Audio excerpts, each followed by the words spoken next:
పాతతరం హాస్యనటులు రేలంగి, రమణారెడ్డి, పద్మనాభం తర్వాత అంతటి పేరు ప్రఖ్యాతులు సంపాదించుకున్న నటుడు రాజాబాబు. తనకంటూ ఒక ప్రత్యేకమైన శైలిని ఏర్పరచుకొని డిఫరెంట్గా డైలాగులు చెప్పడంతోనే కాదు, డిఫరెంట్గా బాడీ లాంగ్వేజ్తో కామెడీ చేసేవారు. 1960లో వచ్చిన సమాజం చిత్రంలో తొలిసారి చిన్న పాత్రలో నటించారు రాజాబాబు. ఆ తర్వాత తండ్రులు కొడుకులు, కులగోత్రాలు చిత్రాల్లో కూడా చిన్న పాత్రలో కనిపించారు. ఆ క్రమంలోనే స్వర్ణగౌరి చిత్రంలో నటించారు. ఈ సినిమాకి తొలిసారి అందుకున్న పారితోషికం రూ. 350. అలా చిన్న చిన్న క్యారెక్టర్లు చేస్తున్న రాజాబాబు కెరీర్ అంతస్తులు చిత్రంతో ఒక్కసారిగా టర్న్ తీసుకుంది.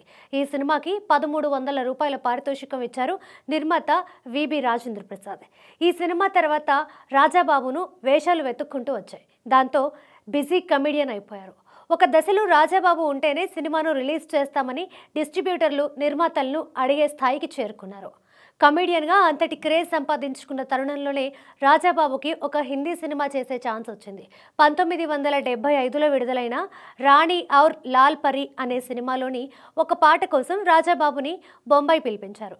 పిల్లలు ప్రధాన పాత్రలో నటించిన ఈ సినిమాలో ఎంతోమంది బాలీవుడ్ నటీనటులు అతిథి పాత్రల్లో కనిపిస్తారు. ఆ క్రమంలోనే తెలుగు నుంచి రాజాబాబు వెళ్లారు. ఈ సినిమాలోని ఒక పాటలో లిల్లీ పుట్టుగా నటించారు.